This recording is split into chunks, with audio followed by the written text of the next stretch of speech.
Labas, Rūta. Sveiki visi, čia jau šeštoji laida Diagnozė tinklinis. Šį kartą svečiuose turim Rūtą Staniulytę.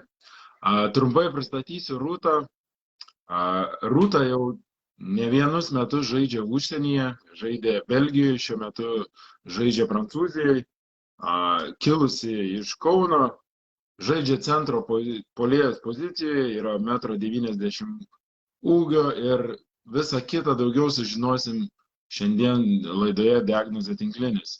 Tai labas dar kartą Rūta ir mūsų pokalbis susidės iš tokių etapų, iš 5 etapų ir po to norėsiu, kad gale pristatytum savo svajonių komandą.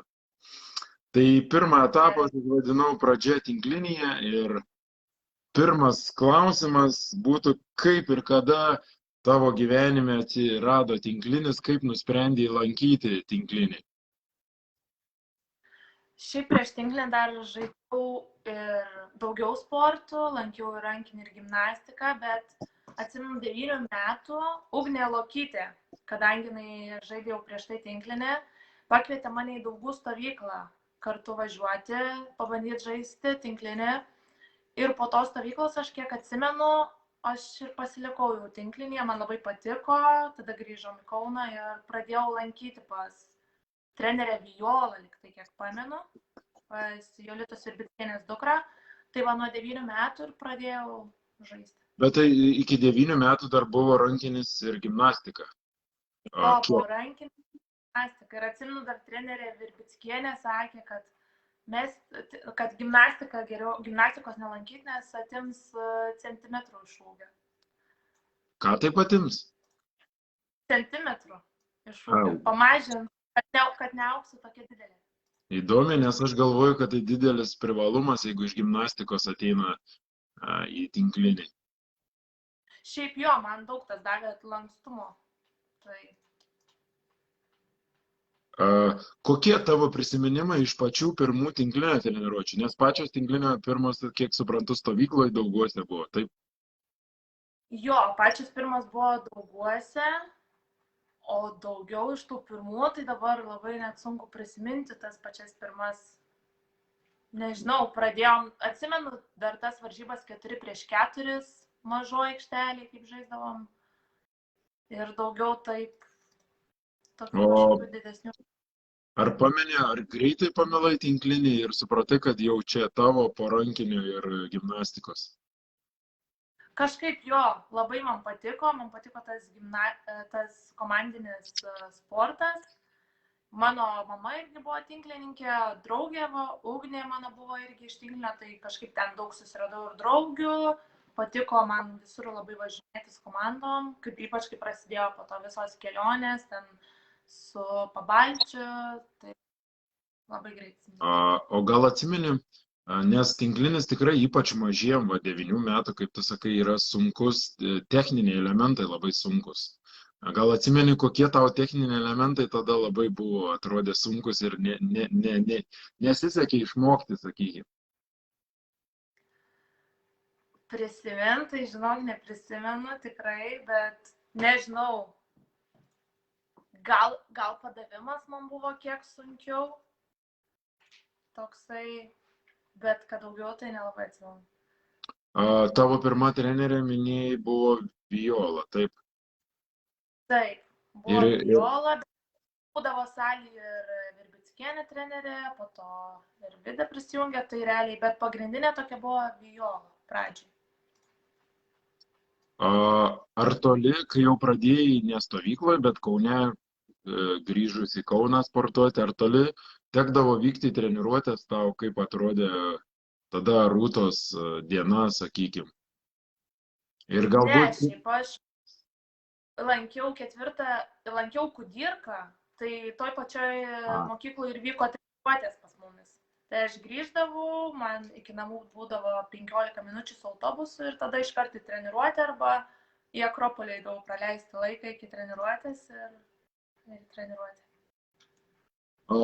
Dabar, kaip ir žinom, tu žaidi centro puolėjo poziciją, bet vaikų amžiai turbūt teko išbandyti daug pozicijų. Ar kaip prisimeni? Prisimenu, teko realiai viską. išskyrus kelė ir libero. Tai buvau ir krašto puolėja, ir diagonalė. Tai teko išbandyti ir man atrodo, aš gan ilgą laiką žaidžiau dar kaip diagonalė. Dar atsimenu vieną Lietuvos čempionatą, kai buvo Halėj su Heksa. Tai dar žaidžiau, atsimenu, kaip diagonalė, o ne centras. Ir po to, nežinau, po to kažkaip po kelių metų vis dėlto nusprendė mane perkelti į centrą. Žodžiu, tu Lietuvoje centro puolėja tapai, nes aš tave irgi atsimenu kaip diagonalį. Taip, tai aš dar Lietuvoje tapau, man atrodo, 2 metai prieš išvažiuojant į Belgiją. Tai čia realiai 10 kažkur 11 klasėje, taip. Jo, kažkur 10, nes aš po 12 iškart išvažiavau į Belgiją. Gerai, tada truputėlį susipažinom, kaip tu atėjai į tinklinį, kaip prasidėjo tavo kelias. Antras etapas Lietuvos jaunučių, o po to visada ta rinktinė pavirsdavo jaunių rinktinė. Tai gal prisimeni, kaip patekai ir kiek tau pačiai reiškia tada atstovauti Lietuvos jaunučių rinktinė? Aišku, labai buvo didelis, atrodė toks pasiekimas ir labai didelis žingsnis mano karjeroje tada. Bet kai patekau, tai šiandien bandžiau dar prieš pokalbį prisiminti viską, perversti, bet kažkokią tokią, kai patekau, neatsimenu tikrai. Atsimenu kelionės, viską, bet... Čia buvo 98 metų rinktinė, taip? Jūsų ir treniravo Lija Darandovienė ir Jūra Gricienė jūs. Nes aš pamenu, kad mes esam turėję kartu stovyklų su vaikinais ir šalia Tytuvėno esam kartu stovyklavę. Taip, dar man atrodo buvo ir 96 metų rinktinė. Irgi tenai kartu, kad buvo ir 8, ir 6, ir vyrukai. Ten daug mus buvo, atsimenu. Gerai. Noriu, kad truputį prisimintum, nes ir pati laidos pradžiai minėjai apie tos Baltic Cup išvykas, kai būdavo vienais metais Latvijoje, kitais metais Estijoje, paskui jau į Lietuvą grįždavo, kai 3 dienas išvykstam su to didžiuliu autobusu, 4 rinktinės, kokie likę įspūdžiai tavo iš tų laikų? Taip, ko pasiilgstu labiausiai, tai va tokių išvykų, kaip daug komandų, kartu ir merginos, ir vaikinai, nes ir labai daug pažinčių prasiplėtė, labai daug linksmų akimirkų ir tie visi nakvojimai, tada po varžybų, vieni kitų palaikymas varžybų metu, tai labai fainai iš tikrųjų pasiilgstu labiausiai. O tu žinai, kad jau dabar keletą metų ir dėl pandemijos ir šiaip dėl kažko tai nevyksta šitas dalykas? Nežinojau, rimtai. Jau turbūt antri tai tikrai metai nevyksta, nes čia jaunimui tai yra, tikrai, kas sportuoja Lietuvoje, tu gali pati patvirtinti, kaip reikalinga. Taip.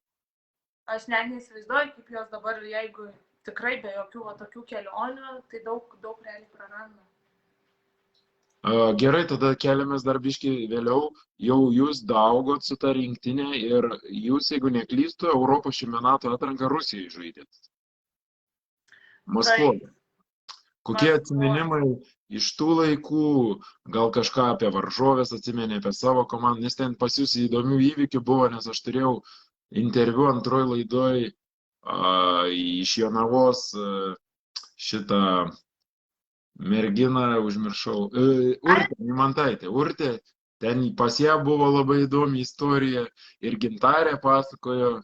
Tai kokie tavo atsiminimai apie Rusiją, apie Maskvą? Tai kaip mes atvažiavome į tą Maskvą ir kaip mus nuvežė prie viešbučio, mes ėjusios į viešbutį, kai kurios net apsiverkė, kai pamatė, kur mes gyvensim, nes ten toks buvo. Mes galvom, kad kaip ir Maskvoje, bet mūsų užvežė, žinom visi, kad Maskva tai labai gražu, bet biškį pavažiuoji tolėliau už Maskvos, tai jau pamatai tą realų visą gyvenimą. Tai atsimename, kai nuvažiavom, tai buvo šokiruotas kai kurios merginos, bet aišku, kai po to nuėjom į salę, tai labai pasimatė, labai fainai labai patiko mums salė, o jau kai per varžybas pamatėm varžovės, nu, tai aišku, supratom, kad čia biški jau kitas lygis pas jas ir tikrai jos matėsi žymiai stipresnės ir pažengusios labiau, bet manau, tai buvo mums labai gera patirtis ir atsimenu, mūsų didžiausias buvo, mes labiausiai apsidžiaugiam per varžybas, kaip rusų komanda, rusų trenerė paėmė minutę prieš mus. Tai čia mūsų buvo didžiausias pasiekimas, nes man atrodo, mes surinkom max 10 taškų per 3 setus. Tai jau kažkurį setą mes labai ten apylygiai ėjom pačiai pradžiai, tai tada rusų trenerė paėmė ir pertraukėlę, tai čia mums buvo labai didelis tas, kad... O tam Europos čempionate pati daug žaidėjai? Man atrodo, ne. Man atrodo, mano pozicijoje žaidė Gintarė Mackevičiūtė daugiau, o aš nelabai atsimenu, bet man atrodo, ne. Aš nežaidžiau. Ir man atrodo, aš dar tais laikais žaidžiau irgi rinktiniai kaip diagonalė. Tai jo, tai aš iš viso ne centras dar buvau. O gal prisimeni varžovių šiek tiek, sakykime, tiek su Rusija teko žaisti, tiek dar ten, nebeatsimenu, kas dar grupiai pas jūs buvo. Gal ne. Neatsimenu. O gal atsimenu, kad kažkada žaidėm ir prieš Lenkių rinktinį, bet čia, man atrodo, dar daug... Čia turbūt buvo EVZA, greičiausiai prieš Lenkiją. O iš tos Rusijų rinktinės, tai atsimenu tik vieną centrą dabar, kurį matau irgi žaidžia, man atrodo, Dinamo komandai, Lazarenko tokia. Tai kad jinai va, šią vienintelę, kiek atsimenu, įsiminė man jinai labai, tai ir žaidžia, mačiau Dinamo komandai. Gerai, tada truputį jaunių ir jaunučių rinktinę paliekam nušaly. Ir trečias etapas, įdomiai taip užvadinau, išaugimas į moterų lygį. Nes kažkuriam momente atėjo, nors nežinau, aš tavo karjeros labai gerai nežinau, bet yra toks puslapis Volejbox, ten rašo, kad tu pirmiau žaidėjai Jonavos Achemai negu Kauno moterų komandai. Tai gal tu gali mums pasakyti plačiau? Ne, rašo, nes aš Jonavos Achemai nesu.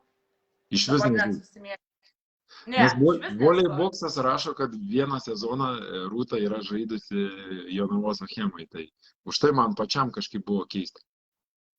Net aš susimėčiau, bet ne, čia netiesa.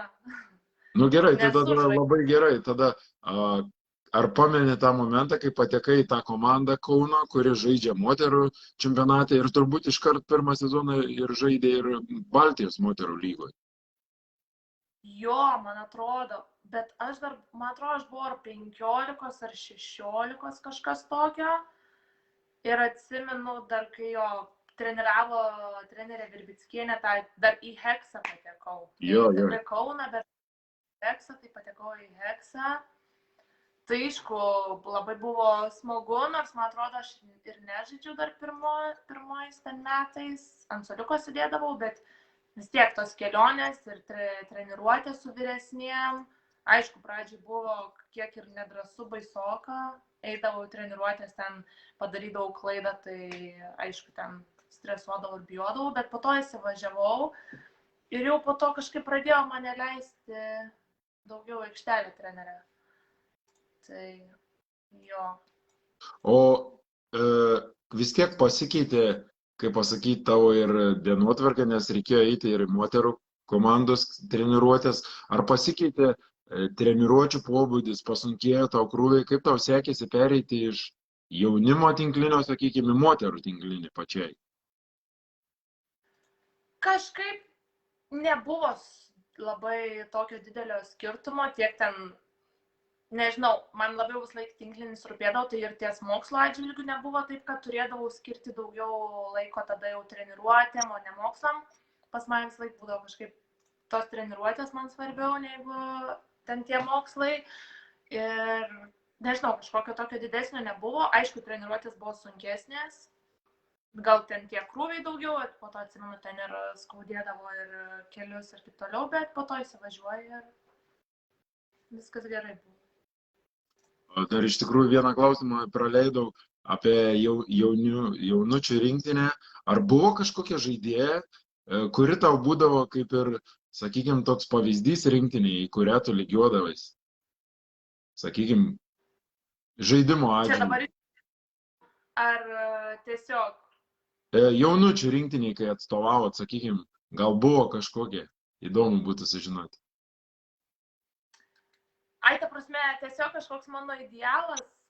Ne, Aš lygiuosi- iš tavo draugių komandos, Lietuvos jaunučiai. Manau, kad ne, kažkaip nebūdavo tokio, kad kažką iš komandžiokio, ne. Taip, tai žiūrėk, jeigu voliai boksas nemeluoja, tai rašo, kad tu esi laimėjusi vieną kartą Baltijos moterų lygą ir du kartus Lietuvos moterų čempionato aukso medalius. Čia tik apie auksą liečia.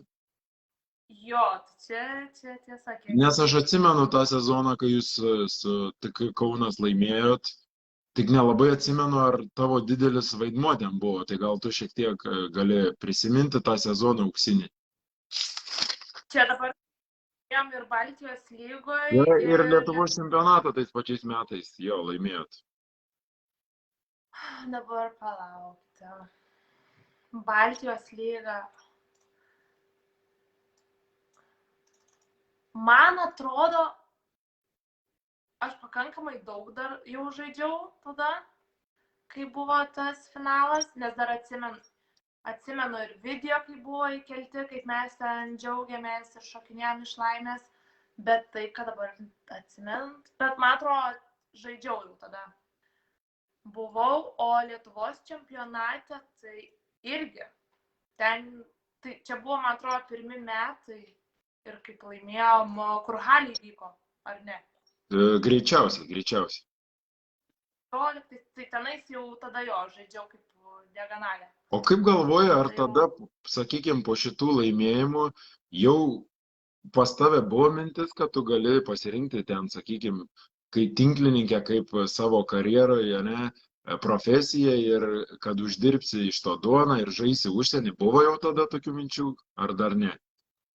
Nebuvo. Pas mane visiškai ekspromtu kažkaip. Aš net negalvojau, kad visą laiką žaidžiau tą tinklinį, bet galvodavau, ai, nu va, čia sekasi, gerai, čia praėjau į sekantį etapą, čia dabar pakvietė į kitą komandą, nu galvoju, gerai, tai eisiu, žaisiu tol, kol pažiūrėsiu, kiek toli galiu nueiti.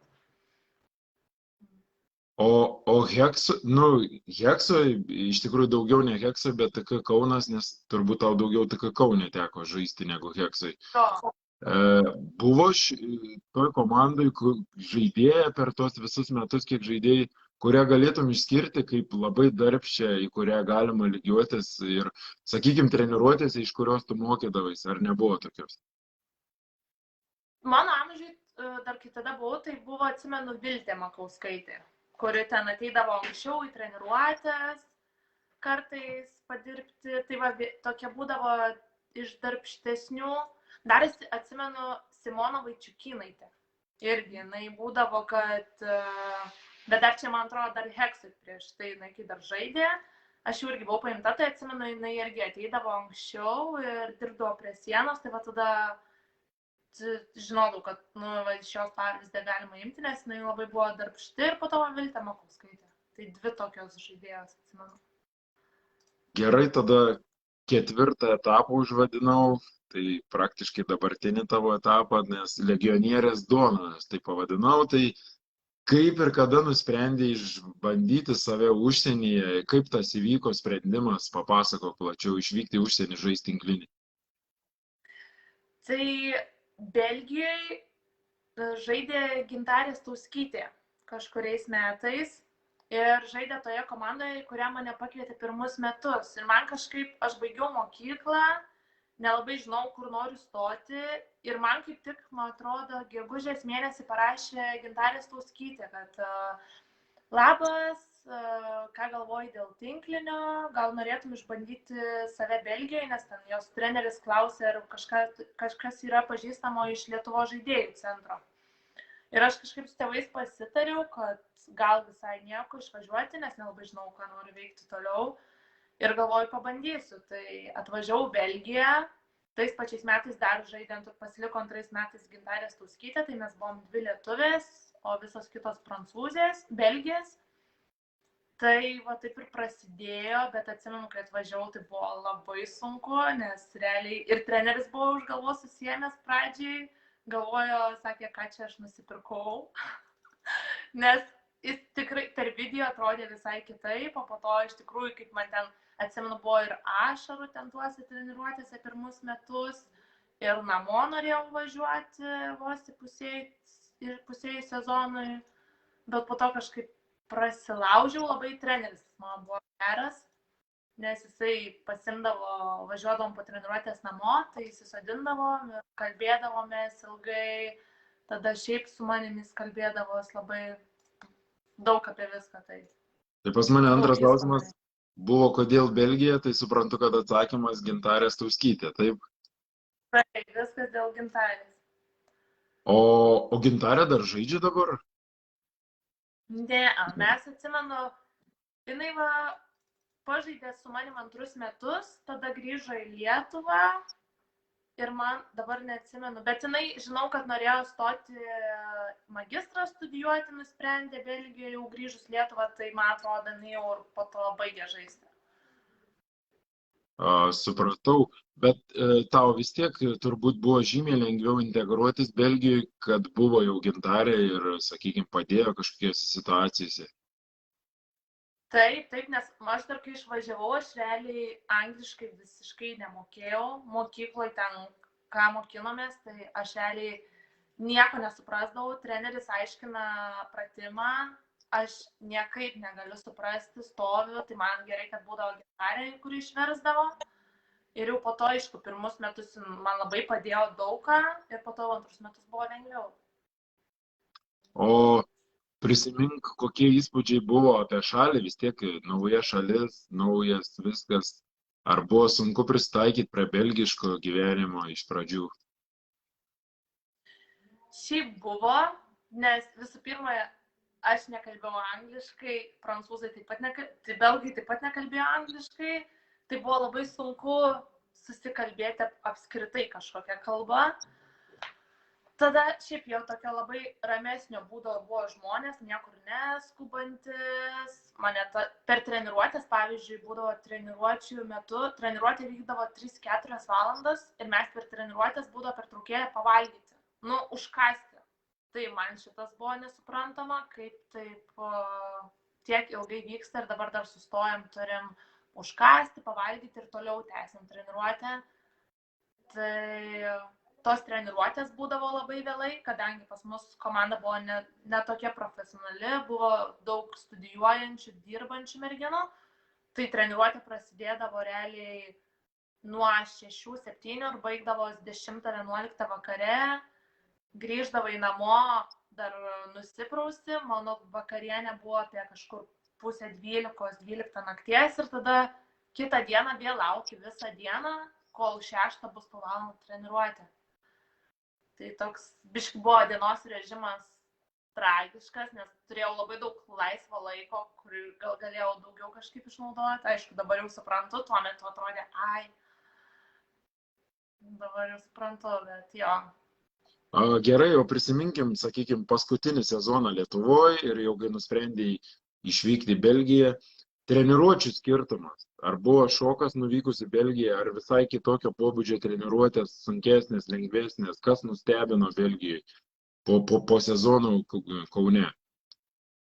Buvo, aišku, labai, visų pirma, tai buvo fizinis visai, nes Lietuvoje realiai kiek mes ten nueidavom į tą štanginę, 1 ar ten porą kartų per savaitę, ten aišku pasako, ką tau ten reikia daryti, bet tu ten pakilnoji, čia nemato, čia neprižiūri, kažką padarai ir išeini. O čia buvo tas man, kad pradėjo man su tais svoriais ir viso štangų kilnojimas, tai man tas vien buvo labai sunku ir po to aišku treniruotės, nes buvo labai ilgos, kaip minėjau, po 3,5-4 valandas.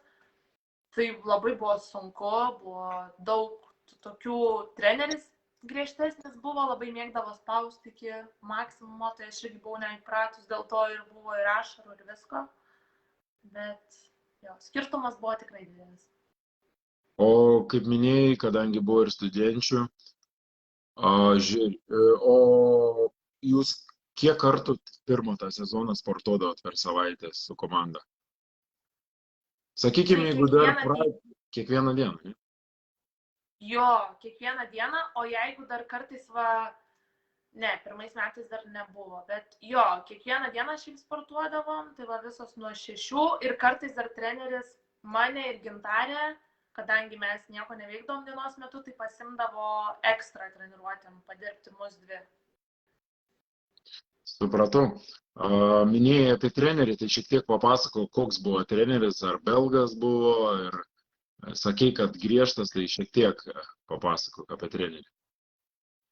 Jo, jisai buvo italas belgas maišytas iš jo šeimos, tai ir jo žmona buvo mūsų komandos kapitonė irgi, Lenkija, tai dar su ja mes turėjom kažkiek bendro, bet treneris jo, jisai buvo šiaip labai mėgo dirbti individualiai, jisai galėdavo, salėje jam būdavo viskas, jisai galėdavo gyventi ant toj salėje, dėl to jis labai mėgdavo ilgas treniruotės, niekur neskubėdavo, dar būdavo salėje, tai šiaip labai daug išmokė, nes ir kalbėti, labai padėti mėgdavo, tai, toksai, daug dirbantis.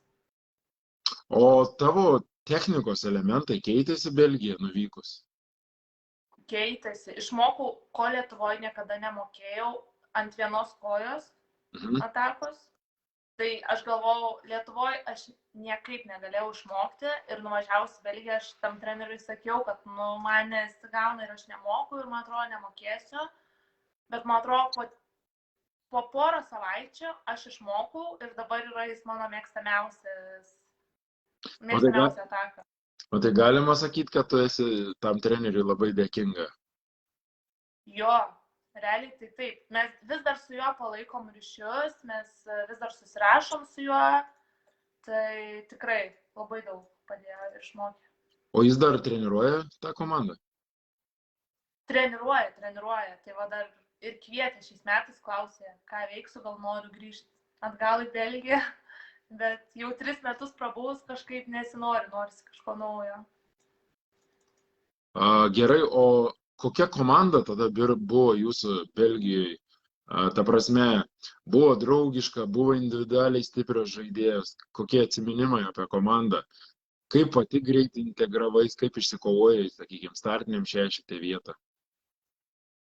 Pradžiai tai buvo sunku, nes kalbos barjeras buvo, tos jaunos studentės nekalbėjo angliškai, o aš prancūziškai tuo labiau, nes aš gyvenau Belgijoje prancūziškoje dalyje. Tai buvo sunku, tai buvo aš ir Gintarė ir visos kitos, realiai pirmus metus, bet aš jau žaidžiau startiniam, nes tam aš ir buvau, nusipirko mane klubas, kad ir būčiau startiniam. Tai dėl šito viskas buvo gerai, šiaip labai draugiška, labai visi padėdavo iš klubo, visas klubas labai buvo paslaugus, gyvenau pas tokius žmonės italus, tai irgi viską padėdavo, nebuvo jokių problemų, jaučiausi kaip namuose, man jie sudarydavo visas sąlygas, kad kuo geriau jausčiausi. O antrus metus jau po to, aišku, aš pramokau jau kalbą, jau ir su kitom komandos panom sutardavau, tai antrus metus jau patiko dar labiau. Tai tu 2 sezonus prabuvai Belgijoje? 3, po to Gintarė užvažiavo ir aš pasilikau dar 3 sezoną. Jo. Ir visi gerai, o nebuvo, kad, sakykime, po 1 ar po 2 sezono kažkokių pasiūlymų ir išvykti kitur? Po 1 nebuvo, po 2 buvo į Belgijos kitą komandą, ten į Gento komandą, tada į Charleroi, ten šalia realiai komanda. O kas lėmė, kad neišvykai, sakykime? Kokios priežastys? Turbūt dėl trenerio. Neišvykau, nes žinau, kad su juo vis dar galėsiu dar tobulėti. Nes jaučiau, jeigu po metų patobulėjau, tada po 2 dar daugiau, tai galvoju, dar po 3, tai su juo tikrai, nes jaučiau dar, nenorėjau eiti, nes jaučiau, kad man dar trūksta, kad dar tikrai nesu dar pasirengus kažkur toliau eiti. O galima sakyti, kad Belgijoje tu pajutai didžiulę atletinio rengimo naudą tinkliniui, kas liečia štangas, gelį. Taip, taip, taip, va tada aš supratau, kad va čia ir yra tas fizinis pasiruošimas, nes ten buvo labai tikrai viską žiūrėdavo, kiekvieną detalę ir tada jau tie svoriai. Aš net negalvodavau, kad aš iš tikrųjų tie galiu pakelti, bet ten aišku. Tai tikrai supratau. O gal gali pasakyti laimėjimus komandos Belgijoje per 3 metus, ką jūs nuveikėt? Tai pirmus metus, kai aš atvažiavau, tai komanda buvo tik pakilusi iš 2 lygos į 1. Ne, atsiprašau, meluoju. Kai aš atvažiavau, mes pakilom iš 2 lygos į 1 lygą. Tada 2 metus, aišku, mes buvome paskutinės ar prieš paskutinės, tai mes laimėjimų nelabai ką turėjom. Ir tada 3 metus, jau pačius paskutinius, tai irgi atsimenu, kad mes viską pralošinėjom realiai. Bet po to, palauk, dabar bijau smeluoti. Ai ne, 3 metus likom, pralošinėjom labai daug, bet po to 2 ratą labai gerai sužaidėm, tai man atrodo, mes likom 3 ar 4 lentelį. Gerai, tada žiūrėk, praeina 3 metai, tavo puikus, nuostabus Belgijoje.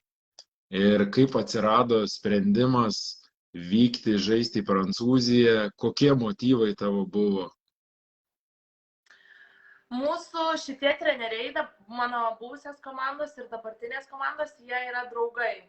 Ir mano praeita komanda Belgijoje dažnai kiekvienus metus pasikviesdavo į draugišką turnyrą šitą Prancūzijos komandą pažaisti draugiškas varžybas. Ir kažkaip po 3 metų man tas Belgijos treneris Jugo sako, lik dar 4, bet aš jau galvoju, jeigu liksiu 4, nu tai viskas, jau man atrodo, tada liksiu toj Belgijai su visam ir niekur nebeišvažiuosiu. Ir jau pasakiau jam, kad noriu išbandyti kažką naujo, bet kadangi jokių pasiūlymų nelabai turėjau, nes ta Belgijos lyga nelabai kokia buvo, ten 5 vietoje mano komanda, tai kažkaip nelabai buvo pasiūlymų ir tada tas Jugas sako, gerai, jeigu tu nebenori čia likti, tai aš tau padėsiu, aš tave galiu pasiūlyti tam savo draugui Prancūzijos klube, tai gal tu ten norėsi žaisti, gal jisai tavęs irgi norės, žinai, pamatys. Ir tada galvoju, kodėl ne, tai pasiūlė ir tada atsimenu dar pasiūlė geresnius pinigus, aišku, negu Belgijoje šiek tiek, tai man jau tas buvo wow, daug ir dar čia Prancūzijos 1 lygoje ir tada jau nusprendžiau, kad jo, ten važiuoju. Gerai, dabar pažiūrėkim, ant kiek tavo akiai yra stipresnė Prancūzijos lyga už Belgijos? Nu, tikrai. Palyginus, pavyzdžiui, 1 komandą Belgijos, tai čia atitiktų prieš paskutinę komandą. Tai čia pas jūs čempionate žaidžia kažkokia jaunių rinktinė ten, France, Avenir, nežinau kaip, tai tos lygiai.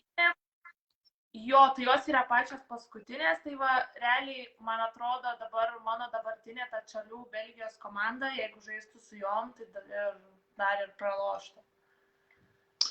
Gerai, tai persikėlei tu į Prancūziją, sakei, treneriai draugai, o treniruočių pobūdis, trenerio charakteris panašus ar naujo trenerio? Oi, visiškai toks atvažiavau, tai treniruotėse buvo toksai visiškai atsipalaidavimas, niekas nieko nereikia, nes ir tas toks atrodo visiškai, kad 1,5 valandos treniruotė, ramiai savo apšyli, nieks tau neaiškina, kaip apšilinėti, per apšilimą gali kalbėtis, juoktis.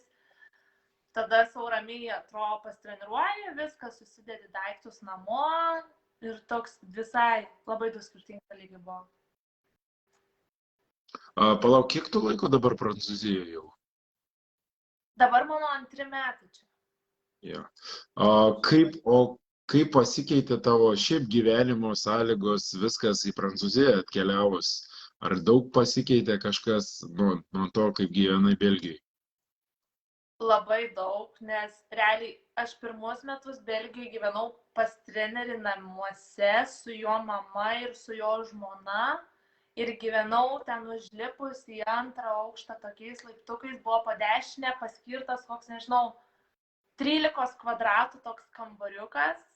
Ir jame buvo mano lova, spinta ir iškart už sienos tokia virtuvėlė su ta viena tokia elektrinė padėta dujinė, virduliukas, mikrobanginė, virtuvė pati vandens, jeigu nori turėti pirmą aukštą, tualetas pirmą aukštą, tai ten atsimenu buvo atvažiavus Ugnė Lokytė, vienintelį kartą pas mane ten dar tada tai matė, tai buvo nustebus. Tai buvo tikrai labai tragiška, tada jau antrus metus gyvenau dar ten pat, biškį paturbino ten per vasarą, atseit kažką, įrengė ten kriauklę, tai jau buvo bent šiek tiek geriau turėjau savo virtuvę, o jau po to 3 metus paprašiau į tokį garažėlį gyventi, kur prieš tai gyveno Gintarė Stauskytė, tai va ten pas tos italų šeimininkus, tai ten jau buvo šiek tiek geriau, bet ten buvo tokia kaip studijo garažė įrengta. O čia atvažiavus jau Prancūziją, tai gavau atskirą tokį kaip irgi mini studijo, bet jau toks kaip butas realiai, tai jau normalus pastatas, įeini ir tikrai buvo labai pažengę. O dabar jau sakai, esi antrą sezoną Prancūzijai, jeigu atsuktumėm laiką atgal, nesigaili, kad persikėlė į Prancūziją?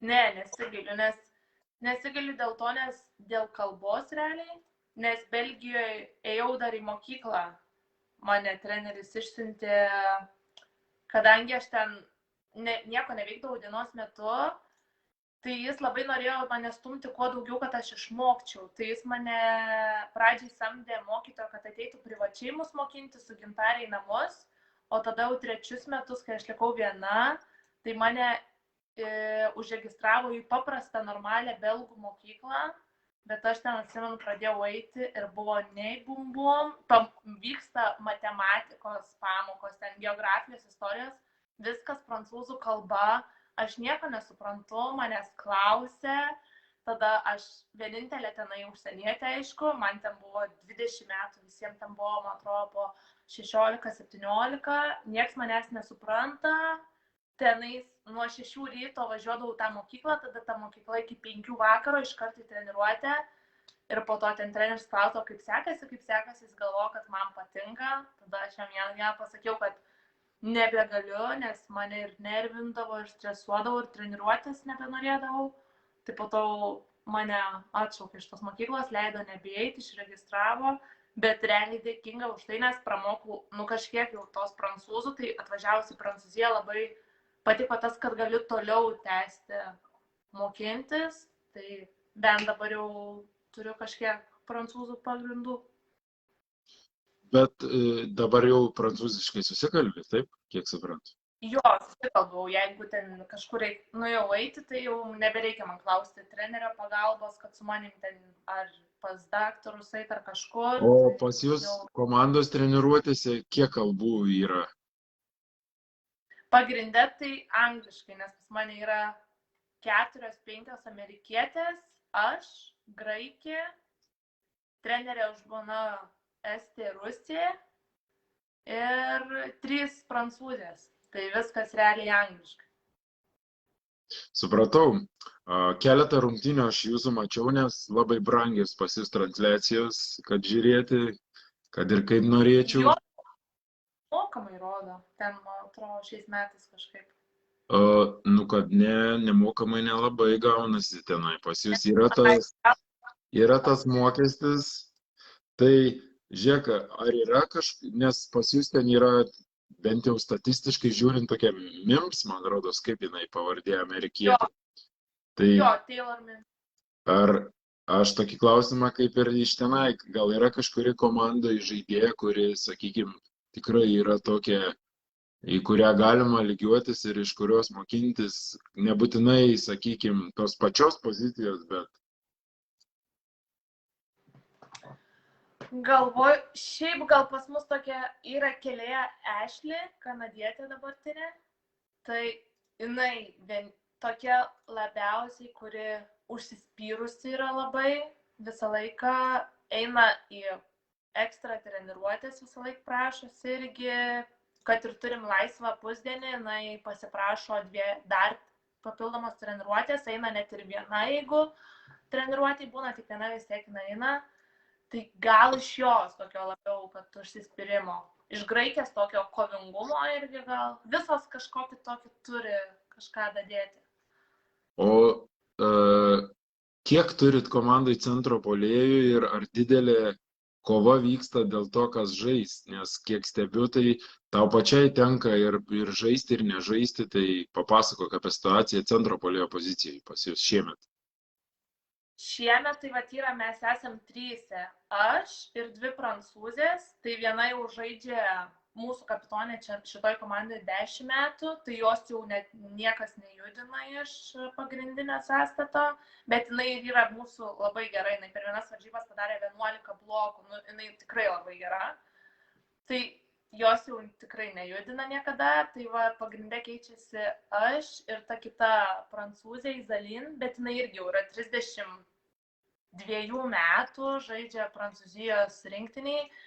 Tai sezoną pradėjo realiai jinai, bet aš ir žinau, kad, nenustebau, nes žinau, kad aš esu jauna dar, už mane daug nemoka, tai žinau, kad nebūsiu gal ir pagrindiniam sąstate, bet vėl atsitiko kaip ir praeitais metais, centro puolėja susitraumavo, tada aš gavau laiko pažaisti ir va po tos traumos jinai jau atsistačius realiai, pilnai treniruojasi, bet treneris atgal jos nekeičia, leidžia man toliau kol kas žaisti, tai nežinau.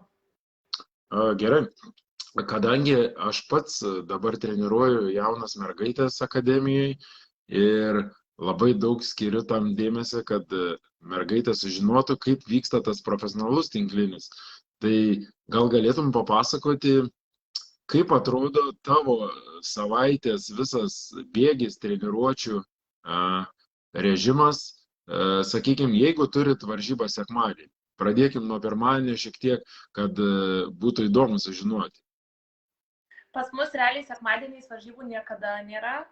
Pas mus savaitgalis vyksta varžybos tik tai šeštadieniais. Gerai, tai sakykime, jeigu turėjot šeštadienį varžybas ir kitas turėsit šeštadienį, tai kaip viskas vyksta pas jūs maždaug? Kiek treniruočių, kiek rytinių, kiek vakarinių, kiek individualių, šiek tiek greitai taip?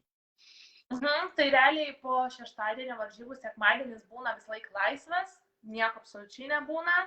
Pirmadienis prasideda labai lengvai, tik tai su štanginė, einam į štanginę, porą valandų turim programą, padarom ir grįžtam namo ilsimės, tada antradienį būna rytinė treniruotė štanginė ir vakarinė su kamuoliais. Trečiadienį būna 2 rytinė ir vakarinė su kamuoliais. Ketvirtadienį viena treniruotė su kamuoliais ir tada turime spa. Ketvirtadieniais galime kiekvienai spa, ten turime išpirktą atsistatyti ir penktadieniais prieš varžybinę irgi tokia viena treniruotė. Ir dar aišku, nuo antradienio iki penktadienio tarptų vyksta video peržiūros po pusvalandį laiko kiekvieną. O labai daug turit trenerių skautą ir labai skiria daug dėmesio varžovo analizai. Jo, labai daug. Labai iš tikrųjų, net negalvoju. Žodžiu, tu apie savo varžovių centro puolėją žinai nuo A iki Z varžybų metu. Jo, realiai žinom, kuriam rotation mėgsta, su kuria žaidėja žaist, kokius kamuolius, greitas, aukštas, viską. Ja. O būna taip, kad tu žinai apie savo varžovę viską, nuo A iki Z, ne varžybų metu, bet jinai kažkokiu būdu tai sugeba nustebinti ir padaryti to, ko seniau nedarydavo. Yra taip buvę tau? Būna, ypač jeigu ten eina kokį greitą ant galvos ir šiaip per video visą laiką muša į 5 ir po to per tas varžybas iš kažkur jinai praėjo mušti tik į 1. Tai tada būni nusistatęs, kad tau reikia blokuoti 5 zoną, bet tada jau turi persiorientuoti, blokuoti 1 arba jinai eina visai kitokius pradeda, nes manau prisitaiko ir numato pagal mūsų komandą, ką mes žinom apie jas, tai pakeičia jo sistemą. O gerai, jau dabar tu 5 sezoną žaidži užsienį, jau esi tikrai susiformavus ir žaidži tikrai labai stiprioj lygoj. Kaip norėčiau kažkiek tiek save pagirti, ta prasme, jeigu reiktų išskirti, kokia yra pati stipriausia Rūtos vieta, kaip galvoji aikštėje, kas tai būtų? Dabar galvoju, kad gal padavimas vien dėl stabilumo, nes nebėra tokių bangų pas mane, kai būdavo paduodi, tada į tinklą arba į autą. Paduodi, dabar aš susiradau visiškai tokia, esu stabili, kur be jokių klaidų ir tai yra mano, manau, stiprioji pusė.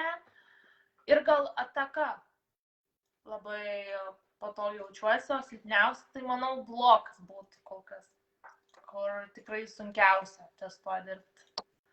O kaip su gynyba? Su gynyba iš tikrųjų nėra taip blogai, kaip visi galvoja, kad centram būna, bet nežinau, bet nepatinka. Tikrai nepasakyčiau, kad man patinka. Gerai, tai kas domisi tinkliniu, tai žino, kad Prancūzijos moterų aukščiausioje lygoje žaidinė tu viena iš Lietuvos, o ir Monika Šalkutė. Tai ar palaikot ryšį, ar susitinkat, ar seki Monikos klubo rezultatus, kaip Monikai sekasi? Iš tikrųjų, tai ryšio toks taip susirašytai nelabai, nes tarp mūsų yra gan didelis skirtumas metų ir mes nelabai buvom, kad kartu sutaptume tuose pačiuose rinktinėse ar kažkur kitur.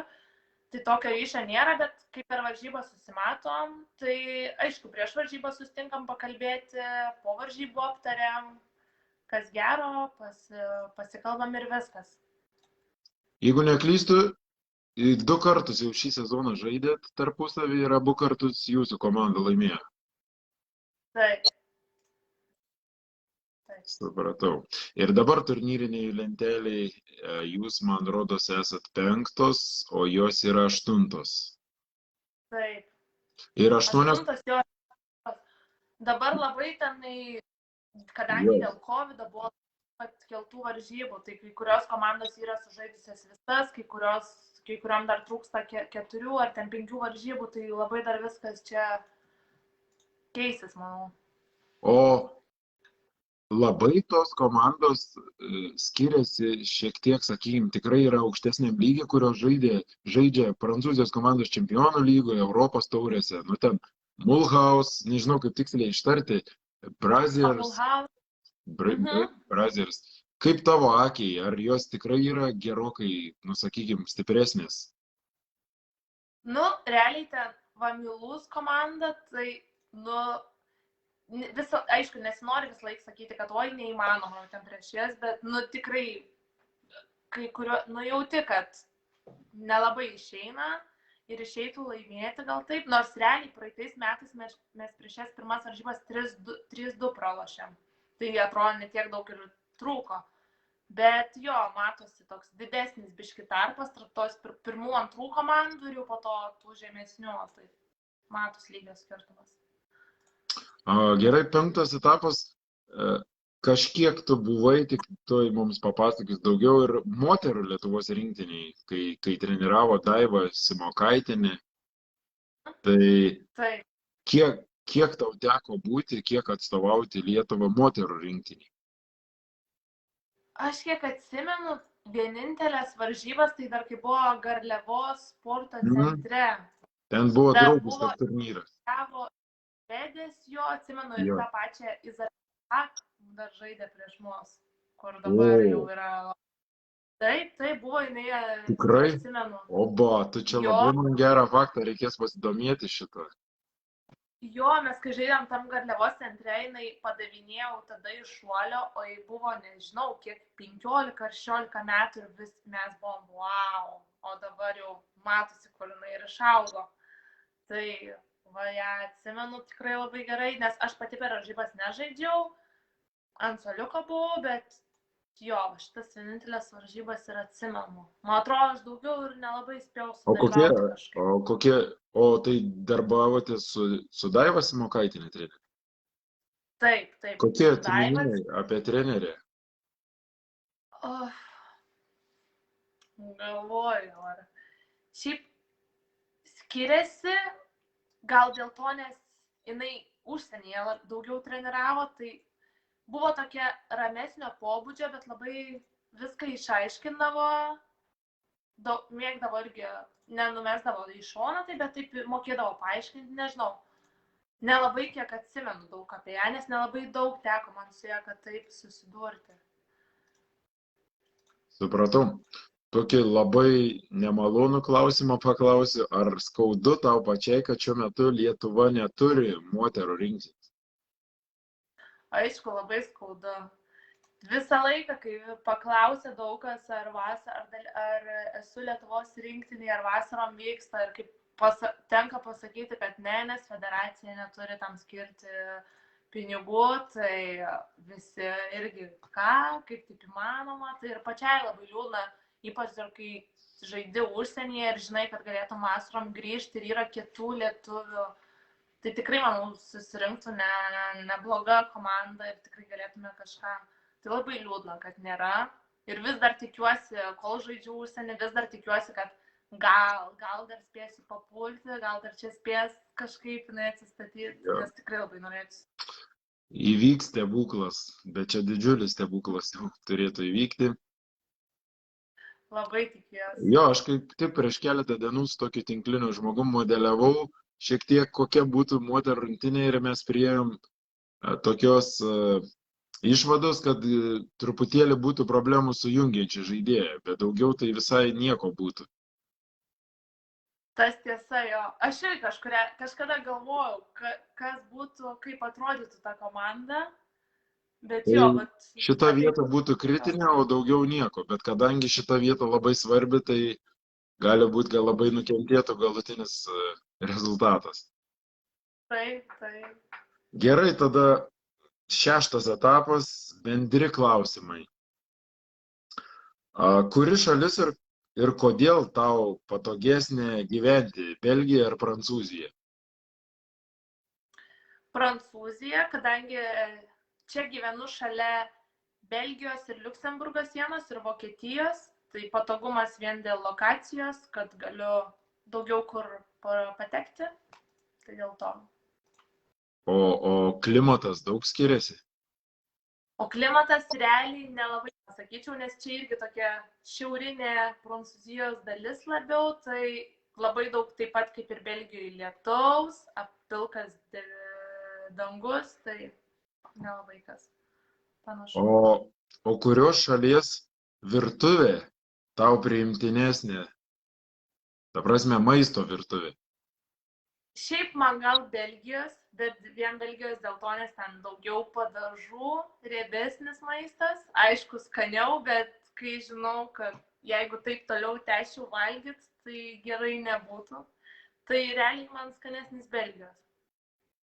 Supratau. O tai yra kažkoks Belgijos patiekalas, dėl kurio ten eini iš proto, sakykime? Tokia, dabar galvoju. Turbūt ne, tokio kažkokio vieno išskirtinio nėra, bet apskritai. Gerai, ar turi ritualą prieš varžybas? Varžybų dieną kažkokį ritualą ar prieš pat varžybas? Ne, tokio, kad kažkokio, tai svarbiausia, tam pamiegi, aišku, pietų yra laikas prieš varžybas, tada tokio kažkokio pasidarai kavos tos varžybinės prieš varžybas, tada nėra kažkokio tokio. Ir kažkokio talismaną, kurį nešiojasi varžybas, neturi taip pat? Irgi neturiu, ne. Gerai.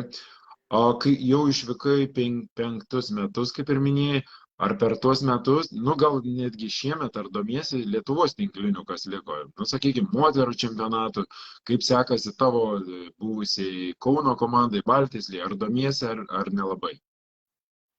Realiai, kad labai, tai tikrai nesidomiu, prisipažinsiu. Domiuosi tom pagrindiniam ten Kauno komanda, Jonavos pasižiūriu, kaip joms sekasi. Su Ugne kiek pakalbu, jinai papasakoja, kaip sekasi.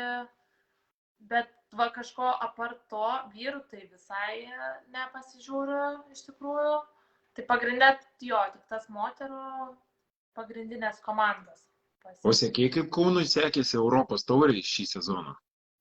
Sekiau, kur su Turkija Jo, ir ir su džiaugies, kad Kauno Lietuva. komanda žaidžia Europos tauriai. Džiaugiuosi, aišku, labai fainai, turėtų dar ir daugiau komandų kažkaip visai būtų fainai. Kad nesvarbu, kad ir ar pralošė, bet va, Turkija išėjo į kitą etapą, tai jau geras ženklas. Tai Tai jos kad ir pralošė vis tiek patirtis. iš Bosnijos, kad įveikė, tai čia didžiulis laimėjimas. Taip, taip, taip. Gerai, įsivaizduokim, dabar yra 2022, praeis 5 metai, bus 2027, kur įsivaizduoji save? Vis dar tinklinėje? Dėl šito nežinau. Kažkaip niekada nebuvau tas karjeros žmogus su tinkliniu. Kažkaip norėtųsi, aš labai pasiilgstu Lietuvos iš tikrųjų.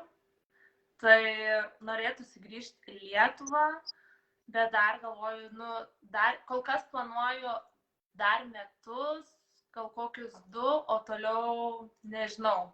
Aišku, visai būna, aš jau ir prieš tai sakiau, kad ir anksčiau grįšiu į Lietuvą ir grįšiu studijuoti, bet toliau kažkaip tęsiu, nes norisi ir tinklinį žaisti, ir Lietuvoje būti, bet čia biškai nesuderimi dalykai. Gerai, tai dar vieną hipotetinę situaciją aš tau turiu. Po karjeros, kai tu nuspręsi jau baigti, ar įsivaizduoji Rūtą kaip tinklinio trenerį? Ne, neįsivaizduoju. Niekada neturėjau tokio noro būti trenerė ir dabar bent kiek turim čia tokių užsiėmimų su mažais vaikais tenka, su klubo mažiukais, tai tenka treniruoti, bet tikrai nesu ta, kuri ir kantrybės turėtų, atrodo, tai kaip taip neišeina ar nemoka, tai tikrai, aš manau, čia labai reikia turėti daug kantrybės ir užsispyrimo išmokinti, tai tikrai ne man. Gerai. Ar yra pasaulinio lygio tinklininkių, į kurias, sakykime, iš kurių semiesi kažkokių idėjų, kurios tau yra sektinas pavyzdys, ar, sakykime, centro puolėjų pasaulinio lygio? Tokių, kad labai kažką lygiuočiausi nėra, bet būna kartais pasižiūriu, kaip jos atlieka tam tikrus veiksmus, tarkim, bloką, bandau. O gal gali atskleisti, kas to žaidėjas? Tai viena iš jų būtų Milena Rasič, tai ta Serbija, bet dabar jau jinai nebe žaidė. Jo, tai viena iš tokių, kuri būdavo, kad pasižiūrėdavau, kaip jinai ką daro, o daugiau tai kažkokių tokių neturėjau. Kažkokių ką lygiuočiau. Kokios muzikos esi mėgėja? Įvairios šiaip. Mėgstu labai rusiškas dainas, lietuviškas, angliškas, klausau popso pagrindė, bet kad vienintelio žanro išskirti negalėčiau. Pagal nuotaiką dažnai. Kas dar be tinklinio dabar užima tavo kasdienybę? Nes vis tiek, jeigu tik vien tinklinis, tai turbūt ir iš proto gal vien išeitum, ne? Tai kas dar be tinklinio užima tavo kasdienybei? Šiaip tokio specialaus kažko neturiu. Labai šiais metais labai daug einam, susitinkam su draugėm iš komandos, net ir po treniruočių. Kažkur einam kartu, nes praeiti metai buvo, kad visiškai realiai niekur negalėjai išeiti, viskas uždaryta, tai praeitais metais gal labiau buvo tas, kad vienu momentu jau apart tinklinio nieko nebėra ir nieko nebegali ką daryti. Tai daugiau šiaip nėra tokio. Darau, aišku, dar lakuoju nagus. Tai būna, kad ateina komandos ispanus pas mane pasidaryti to viso gelinio lakavimo.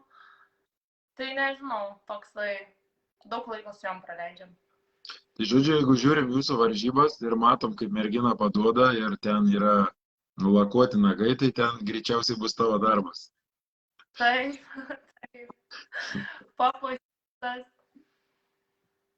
Gerai, tada toliau bus tokie blitz klausimai. Reikia tiesiog vieną iš dviejų pasirinkti variantų. Labai greiti. Gerai. Rytas ar vakaras? Vakaras. Gerai. Žiema ar vasara? Vasara. Kava ar arbata? Kava. Tijana Boškovič ar Paola Egonu? Boškovič. O dėl ko Boškovič? Nežinau, man Egonu atrodo, ar gal tik taip atrodo, kadangi biški per, jau pasikėlusi, aišku, jinai turi dėl ko, turi tą visą lygį, bet man kažkaip Boškovič, jinai... Boškovič per darbą juodą atrodo, ne? Tokia gera. Taip, jinai tokia grinai. Žinok, man lygiai taip pat atrodo, tai mes šitoj vietoj turim vienodą. Jo, reiškia. Gerai. Filmas ar knyga? Filmas. O gal turi tokį filmą, kurį gali visiems pasiūlyti, pažiūrėti, sakykim, kad verta? Ar nelabai? Žinok, dabar tokio vieno, kai išklausai, tai po kiek laiko galėčiau, bet taip ne. Luvras ar Eifelio bokštas? Eifelio bokštas. O teko būti? Teko. Bet tik vieną kartą gaila, bet teko. Labai patiko. Bet, kiek suprantu, tu nuo Paryžiaus gan tolokai, ne? Tavo miestas. Jo, jeigu su traukiniu, tai ten valandą laiko. Bet jeigu su mašina, tai ten jau virš 3 apie 4. Rytinės treniruotės ar vakarinės treniruotės? Rytinės treniruotės. Nu, čia jau iš tikrųjų tu atsakėjai, bet Prancūzija ar Belgija? Tai Prancūzija. Jei nežaistum savo poziciją ir turėtum pasirinkti iš vienos, ar kėlėjo ar libero būtum? Kėlėjo. Nors, kėlėjo. Nes nemėgstu gynybos, tai... Kėlėja, kuri daug keltum į centro poziciją turbūt būtum, ne?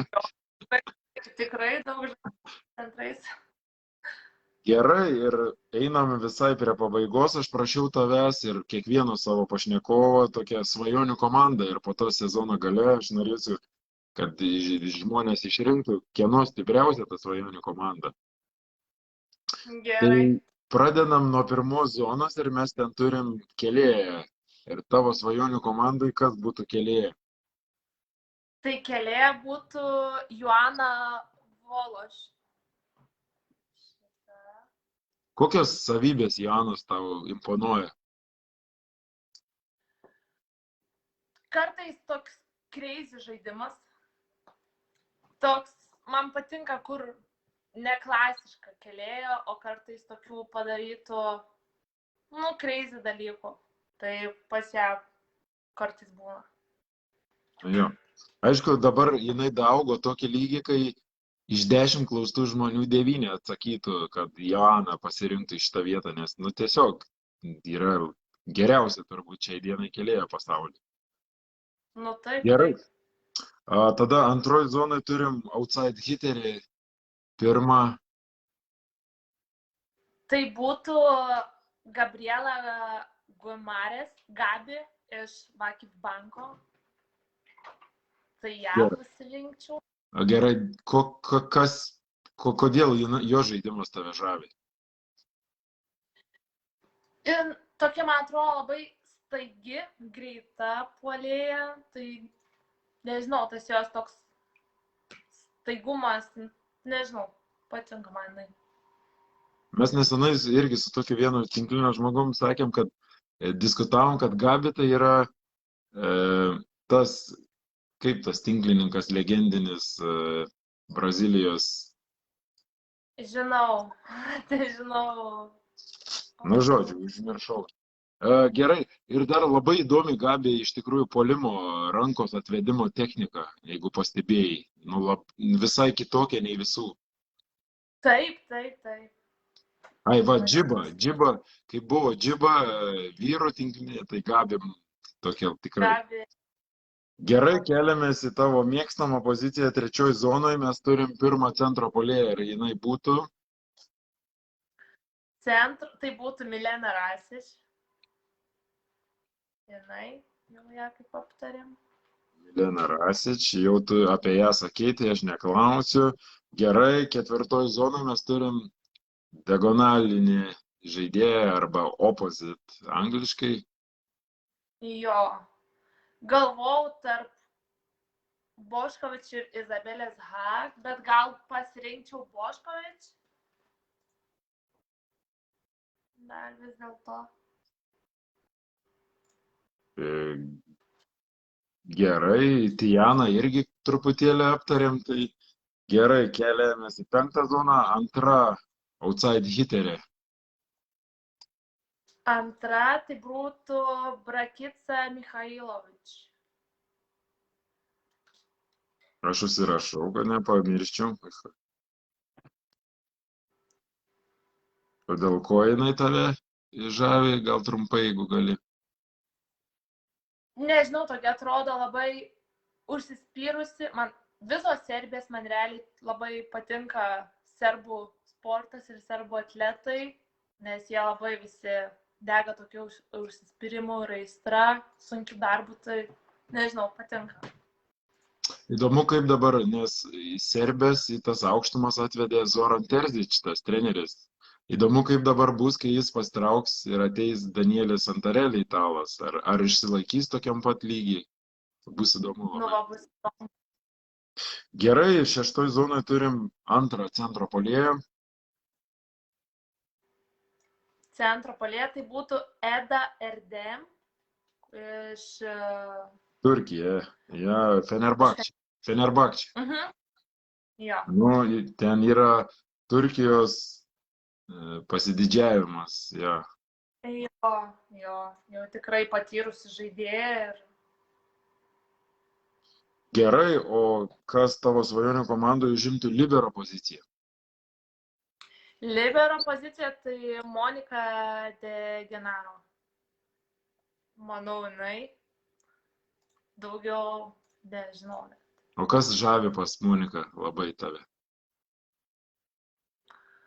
Tokia kaip prisukta jinai visą laiką, nežinau.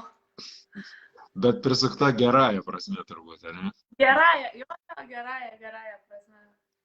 Tai jo, čia turbūt šiai dienai tas pats kaip seterio pozicijoje Joana, taip ir libero 10 iš 9 paminėtų Monika. Taip. Gerai, ir šita komanda vis tiek turi turėti treneriai.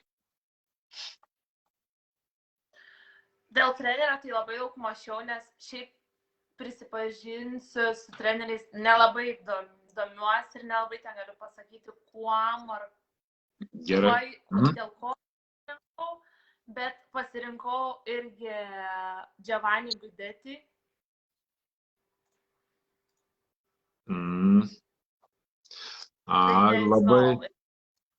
Labai puikus pasirinkimas. Kaip tik prieš kokią savaitę laiko su Indre Sorokaitė diskutavom, tai ir priėjom prie nuomonės, kad tai jo, bent jau Indrės nuomonė, tai yra pats geriausias pasaulio treneris.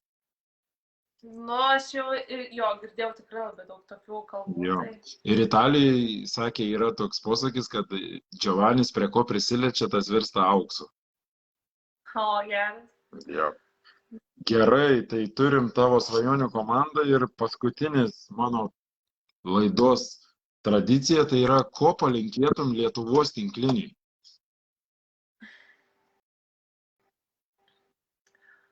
Ko palinkėtum?